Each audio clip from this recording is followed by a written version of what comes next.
Okay, welcome to topic 3 in Unit 3. And this one is all about the Bohr atom, or the Bohr model of the atom. So we'll take a look at a little bit of the theory behind it first of all, and then we'll look at some questions of all publics that are relevant, as we've been doing now for all the topics that we've looked at. Okay, that's always the model we've been following. So let's take a look then at what makes the Bohr model of the atom unique. Okay, now you've talked about in other science courses the different models of the atom, all the way from the idea that the atom was just a solid lump, all the way up to the more modern theories of the atom that we now know are more accurate. So Niels Bohr, he was a bit of a revolutionary. He said something that shocked a lot of physicists and a lot of chemists at the time. He said that the classical ideas of physics, they don't apply to orbiting electrons. They're different. Okay, now up until then, classical physics was really what it was all about. So here's a summary of what Bohr actually said. This is the premise of his model of the atom, essentially. Of all the possible orbits that electrons can take, only certain ones are allowed because of this discrete energy level, right? Remember the idea of quanta that Planck proposed? Okay, so for each of these orbits, the electron has a specific amount of energy. And while the electron is in orbit around the nucleus, the electron does not lose energy, even though it's accelerating. It's accelerating because it's changing direction, not because it's speeding up or slowing down. Every orbit is what we call a stationary state, and it's reasonably stable. The only way electrons will lose energy is when they jump from a higher energy orbit to a lower energy orbit. In other words, if they go from farther away to closer, they'll lose energy, because the farther away they are, the more energy they have, oddly enough. And that difference in energies is going to be emitted or radiated as a photon of electromagnetic radiation. Now, it could be visible light, it could be an X-ray, it all depends. It could be ultraviolet, infrared. The part of the spectrum it comes from depends on how much energy needs to be released. And the opposite of that is also true. If an electron can lose energy by falling to a lower orbit, then it can gain energy by going to a higher orbit. And it does that by absorbing energy from photons. Okay, so if a photon happens to strike the electron and it has exactly the right amount of energy that the electron needs, then that electron can absorb the energy and jump to a higher level. Okay, so the energy level of the electron then depends on whichever orbit it's in. Okay, it can go from 1 to infinity. Okay, it goes from 1 to infinity. And energy is only given off or absorbed when an electron changes to a different orbital level, or a different energy level, we often call that. Okay, so that was Bohr's model, essentially. Now, Bohr also did a lot of work on determining how big atoms were. In other words, how big are these electron orbitals? How big a circle do they make? So remember that de Broglie had said that matter has a wavelength. Matter travels as a wave, de Broglie wavelength. So what Bohr said was, well, if that's the case, then these electrons that are orbiting around the nucleus must have a wavelength, because they're moving. So he said that the only electron orbits allowed would be those for which the electron wave fit exactly on the circumference of the orbit. So think about a circle. If you think about a circle, here's the orbit. So what de Broglie said was, and I'm just going to draw another bigger one here now too. If we take that orbit and we kind of stretch it out so that it's a straight line. So think of that as a ring of paper. And then you took that paper and you stretched it out to make a nice big rectangle like that. That's the same orbit. That's the outside circumference of the circle. Well, the first energy level, he said, would look like this. Okay, there's what would fit in the first one. And then the next one would be 2 full wavelengths. The next one will be 3 full wavelengths, etc., etc., etc. So the 2 pi r thing is important. So the circumference of an orbit would be 2 pi r. So the wavelength has to fit into that circumference. So basically what he did was he came up with a little expression that looks like that, and for the hydrogen atom, which is the simplest one to do obviously because there's only 1 electron, he came up with an actual measurement. Right there. That formula is actually on your formula sheet, but it's written like this on your formula sheet. Instead of 5.3, it's 5.29 times 10 to the negative 11. That's what's on your equation sheet, your formula sheet, your data sheet, whatever you want to call it. The one that comes with the public exam. N represents the energy level, and R is the radius in meters. That's what this M stands for. That's just the unit, meters. And the N is the energy level, and it's squared. That's important. The energy level is squared. So if it's in the second energy level, you multiply by 2 squared, or 4. If it's in the fourth energy level, you multiply by 4 squared, or 16, etc., etc. And when they did some actual calculations of the sizes of atoms, Bohr was dead on. So there's another bit of validation then for de Broglie in his work. Okay, another application of it. And it worked out perfectly because what they were determining theoretically exactly matched the experimental evidence. So that's a pretty good sign that your theory is fairly sound. So when a photon is absorbed by an atom, the atom gains the energy of that photon. The electron then can jump to a higher energy level. Okay, and vice versa. When it falls to a lower energy level, the atom will emit that energy as a photon. Okay, it works both ways. These photons that are being emitted can be observed as emission lines using a device known as a spectroscope. Okay, and your teacher may have shown you that.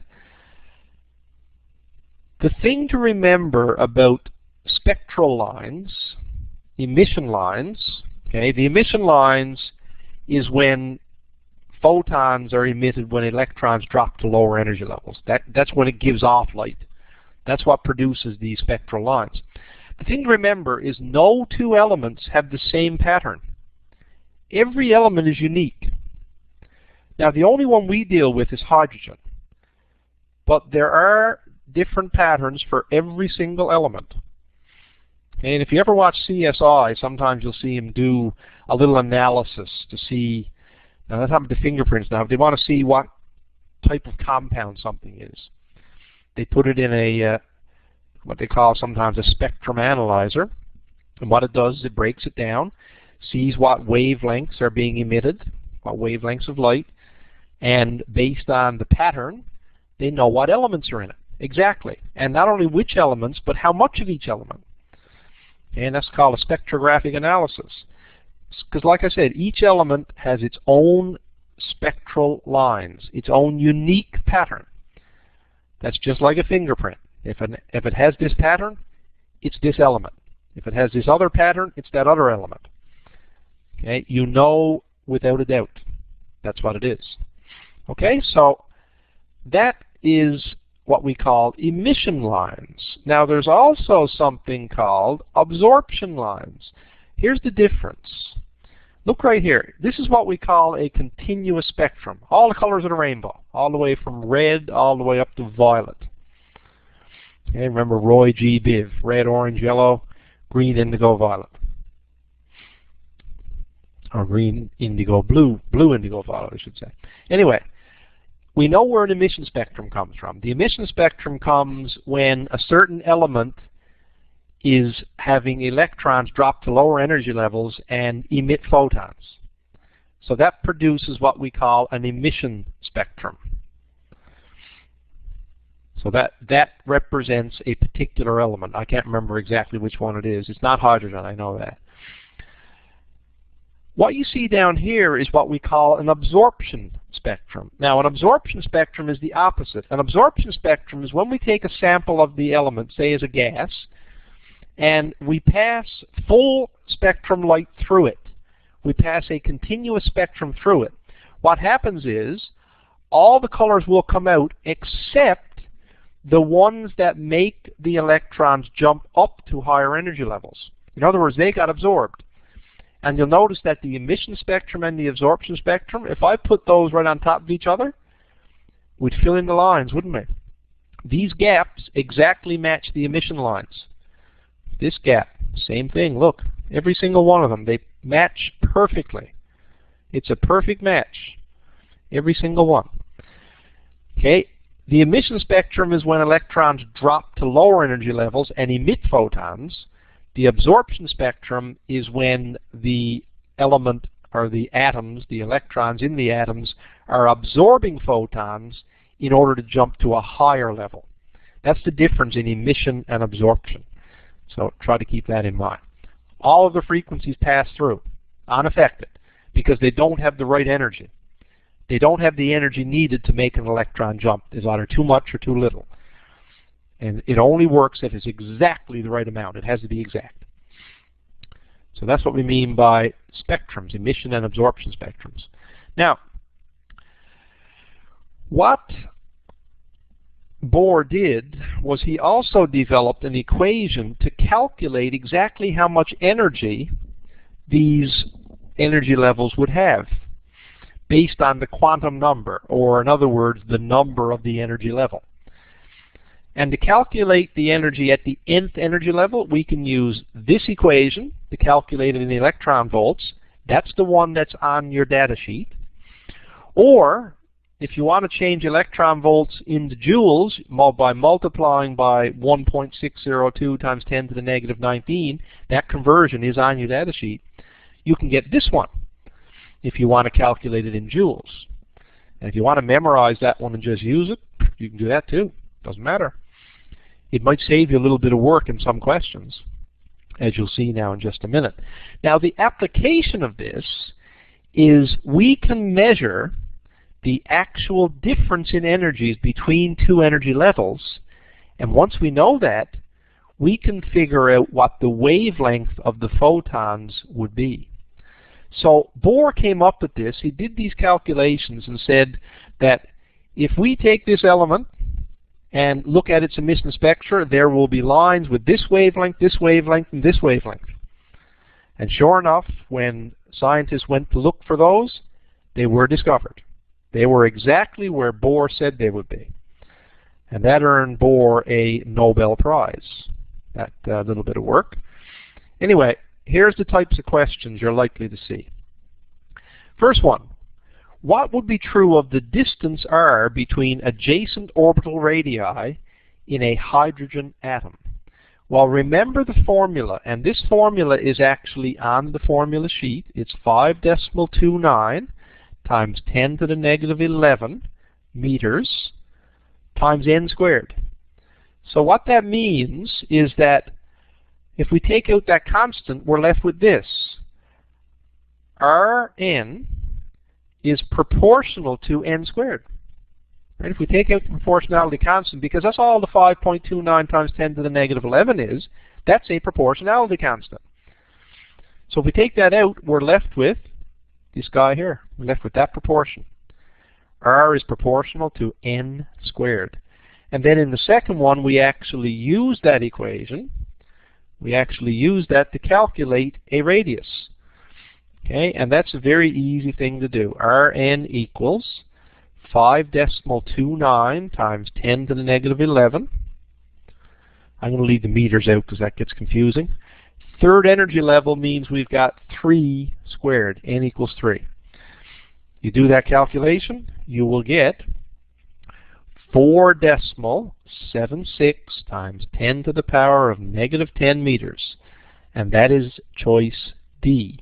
Now be careful, because if you forget to square the 3, that answer's there too. If you forgot to square the 3, you would have got that one. If you forgot to square. You forget to square, that will be the answer you get. So like I said, it is there, so do be careful. Very important that it be squared.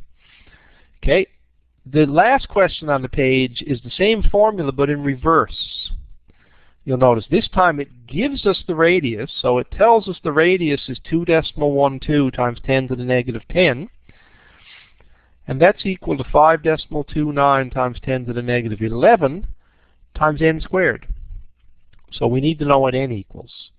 So we divide by 5.29 times 10 to the negative 11 on both sides. And when we do that, we get n squared equals 4. Approximately, it actually works out to be 4.01, but 4 is close enough. So if n squared is 4, then n equals 2. So we're talking about the second energy level, the second quantum level, sometimes it's called. Okay, so that's the way that works. And we're going to do something similar to that now in the long answer in just a bit. This diagram shows spectral lines for hydrogen when viewed through a spectroscope. So there's the lines for hydrogen. That's what they look like. Okay, down here we got a couple of reddish ones. Okay, then we got another one, then we got another one. Anyway, we want to know which one corresponds to this transition. So what we do is this. We need to know the change in energy. And the change in energy is from energy level 3 down to energy level 2. So I'm going to say E2 minus E3, which is going to be negative 13.6 over 2 squared, take away negative 13.6 over 3 squared. That happens to equal negative 1.89 electron volts. That means that the electron lost energy as it dropped. But if the electron loses energy, that energy ends up going into the form of a photon.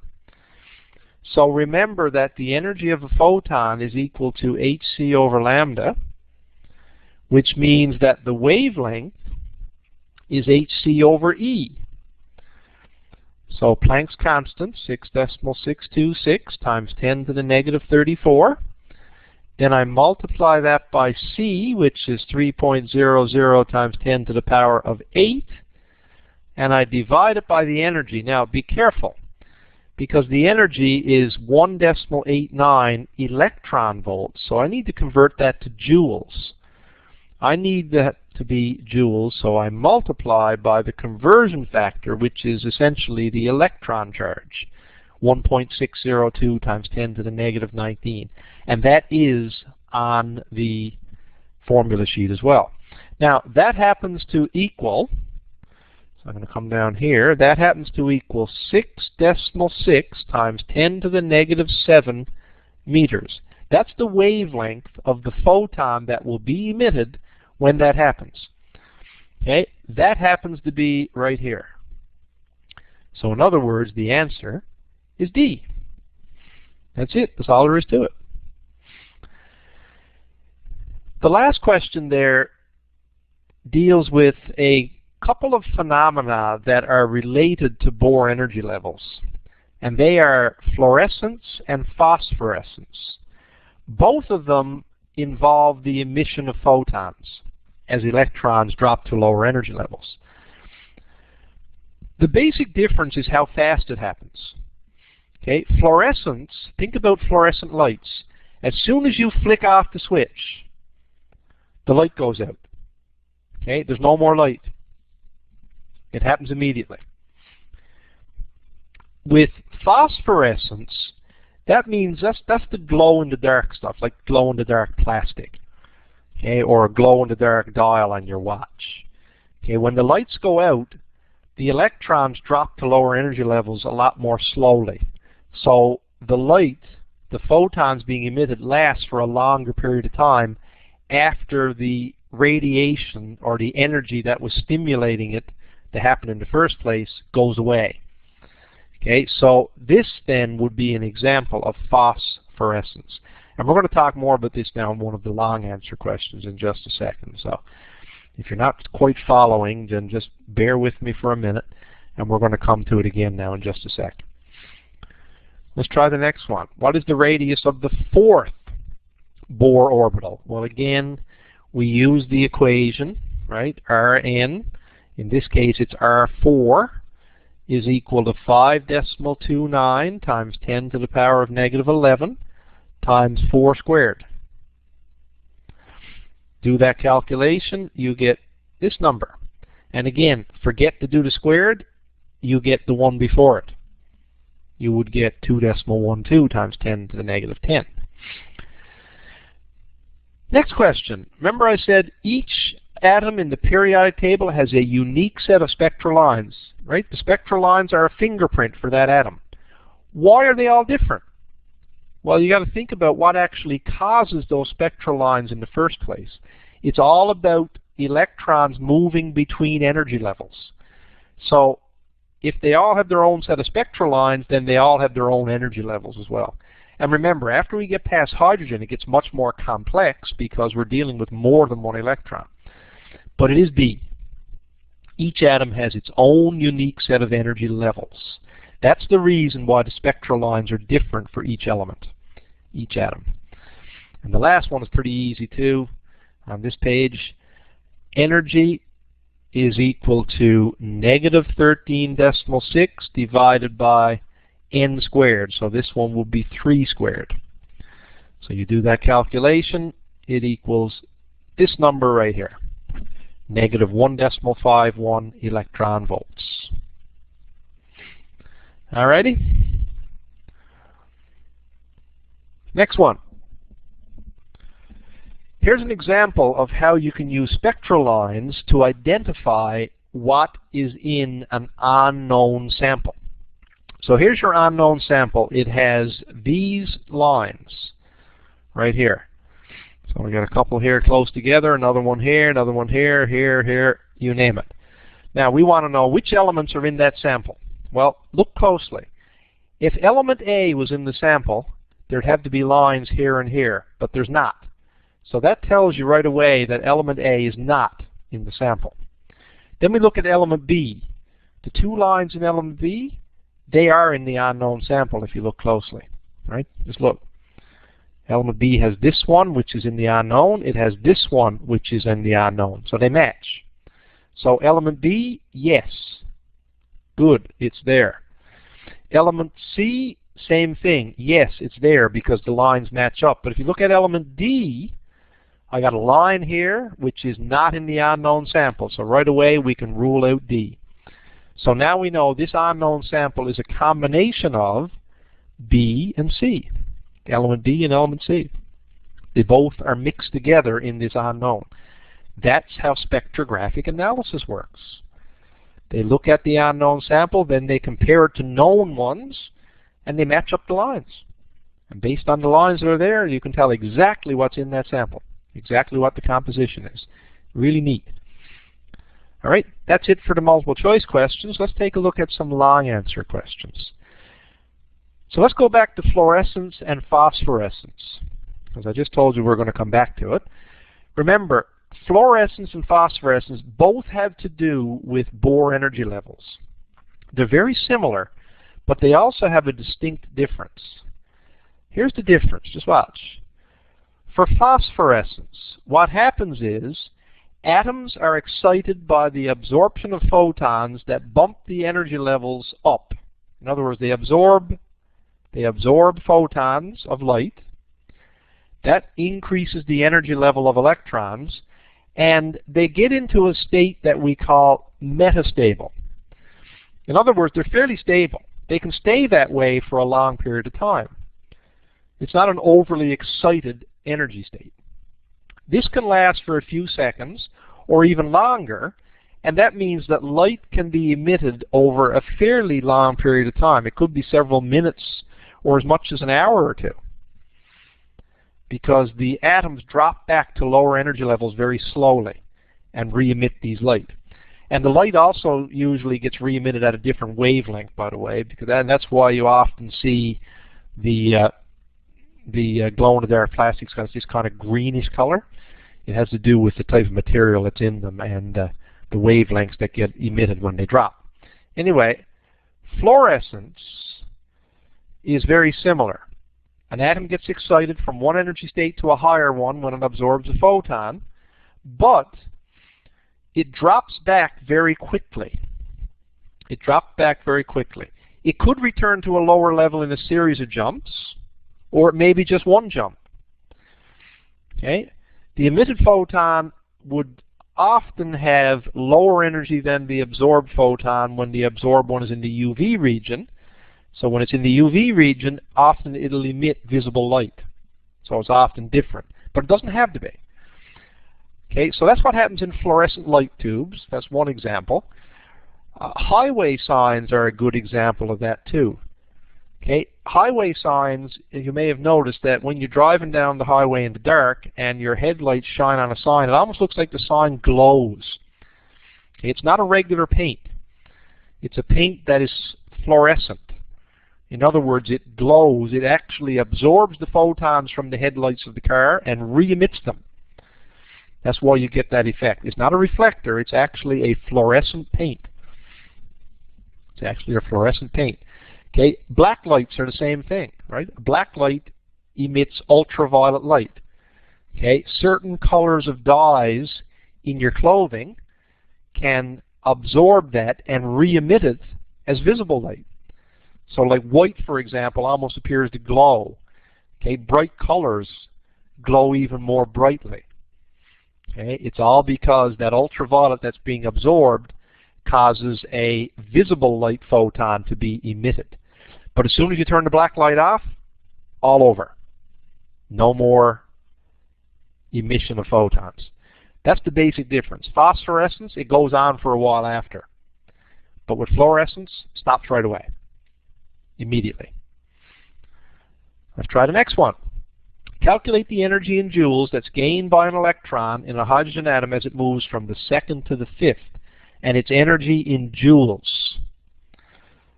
So to do that, we first of all say the energy in the second energy level is that, right? Negative 13.6 divided by 2 squared. And in the fifth, it's that. Then we subtract them. Okay, you subtract them, you get this number.